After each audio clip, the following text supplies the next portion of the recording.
दोस्तों, आज हम दो कहानियां आपको बताएंगे। ये दोनों कहानियां आपको बुरे समय में हिम्मत देंगी। तो पहली कहानी, ये बात उस समय की है जब महात्मा बुद्ध अपने शिष्यों के साथ जाकर दूसरे गांव में प्रवचन दिया करते थे। एक बार की बात है, गर्मी का समय था, बहुत तेज कड़ाके की धूप निकली हुई थी। महात्मा बुद्ध और उनके शिष्य किसी गांव में प्रवचन देने जा रहे थे। उन सभी शिष्यों को गर्मी लग रही थी। गर्मी से हाल बेहाल हो रखा था और वो सभी चलते चलते बहुत ही थक गए थे।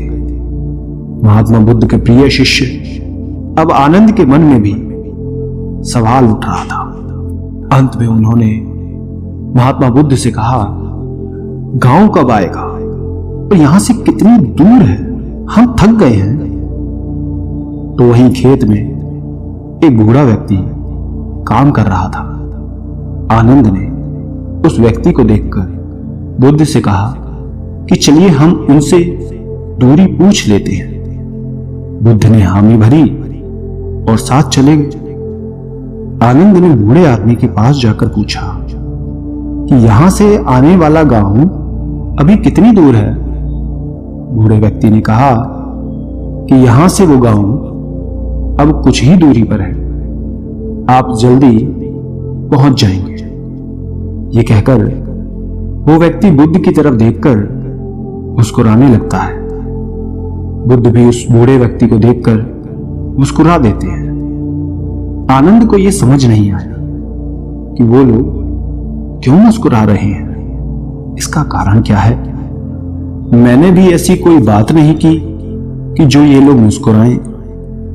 आनंद के मन में ये सवाल अभी था ही कि वो लोग आगे निकल गए। आगे जाने के बाद जब फिर से गांव नहीं आया, तब आनंद के मन में फिर से ये सवाल आने लगा कि उस बुजुर्ग द्वारा बताए गए रास्ते के अनुसार अभी गांव आया नहीं।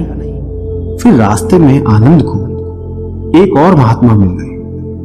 आनंद ने उन महात्मा से फिर वही सवाल पूछा कि आगे आने वाला गांव और कितना दूर है। महात्मा ने कहा कि ज्यादा दूर नहीं है, बस 2-4 किलोमीटर।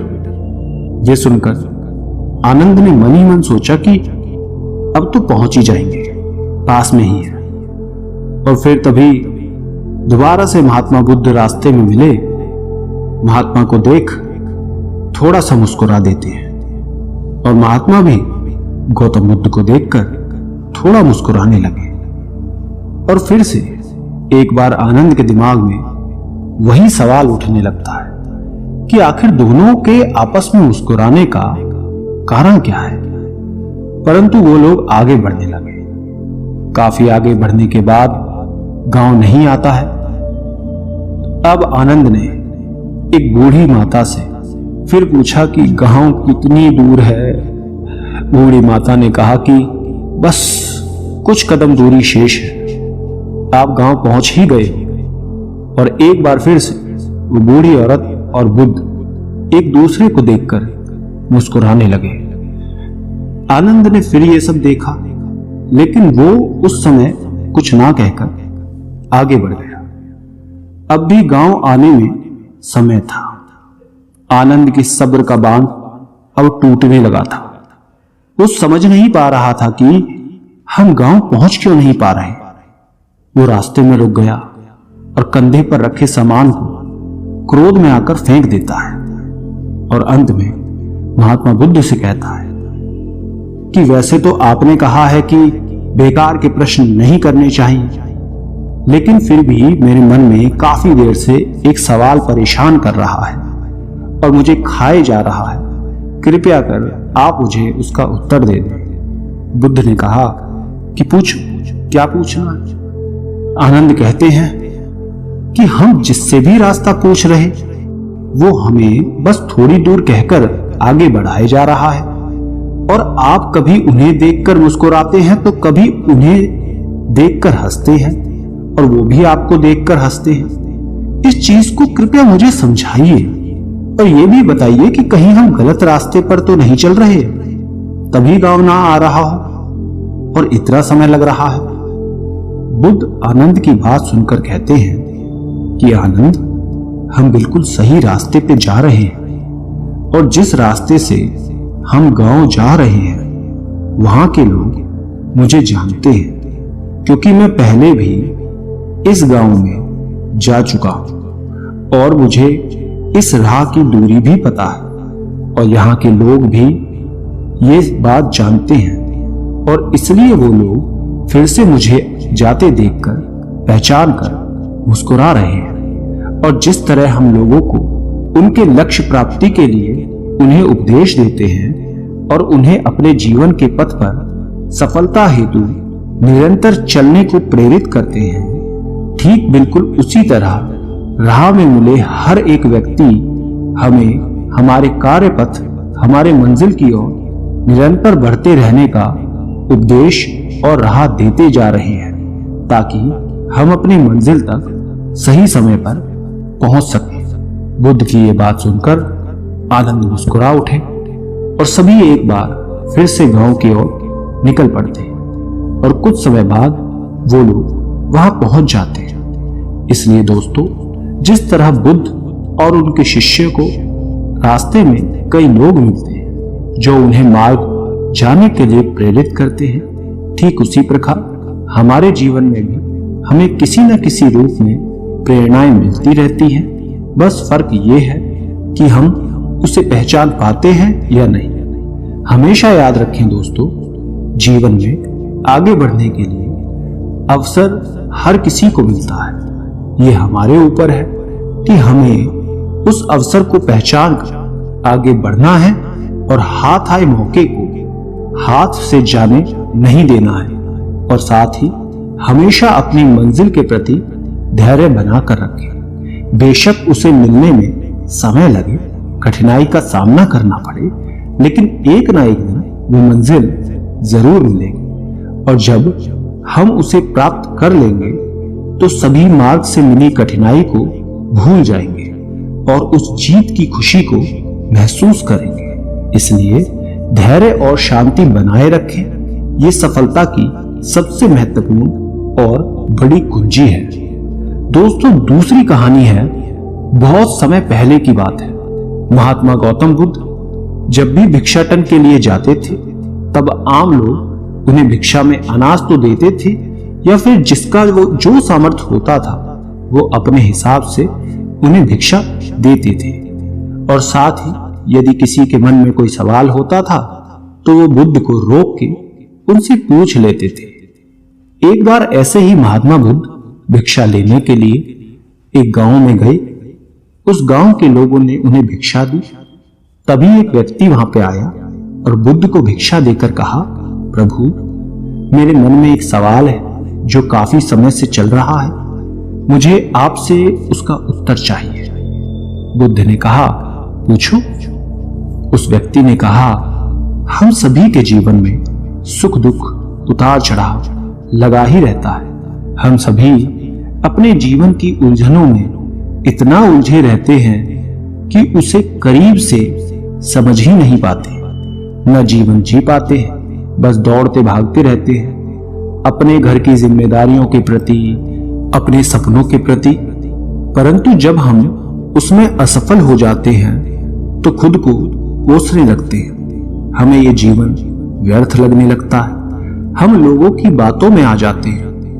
हम अपने जीवन की अहमियत नहीं समझ पाते और पूरा जीवन ऐसे ही निकल जाता है और हम अंतिम समय में अफसोस करते हैं कि काश हमने जीवन को सही से जिया होता, उसकी अहमियत समझी होती। क्या आप मुझे बता सकते हैं कि जीवन का सही मूल्य क्या है? बुद्ध ने उस व्यक्ति की बात सुनी और उसे अपने पास से एक चमकीला पत्थर दिया और कहा कि जाओ और इस पत्थर का मूल्य पता करो, लेकिन ध्यान रहे तुम्हें इसे बेचना नहीं है, बस मूल्य पता करना है। उस व्यक्ति ने बुद्ध से पत्थर लिया और बाजार की तरफ निकल गया। सबसे पहले वो एक फल वाले के पास गया, आम बेच रहा था। उसने वो पत्थर उस फल वाले को दिखाया और कहा कि तुम इसका क्या मूल्य दोगे? फल वाले ने चमकीला पत्थर देखा और वो उसे पसंद आ गया। उसने कहा, मैं इसके बदले तुम्हें 12 आम दूंगा। ये सुन व्यक्ति आगे निकल गया और इस बार एक सब्जी के ठेले के पास गया और उसे चमकीला पत्थर दिखाकर उसकी कीमत पूछी। सब्जी वाले ने उसे देखा, कहा, यह तो बेहद शानदार पत्थर है, मैं इसके बदले तुम्हें 1 बोरी आलू दूंगा, तुम मुझे ये पत्थर दे दो। व्यक्ति ये सुन फिर से आगे बढ़ गया और इस बार एक बड़ी अनाज की दुकान पर गया और उसे इस पत्थर को दिखाया।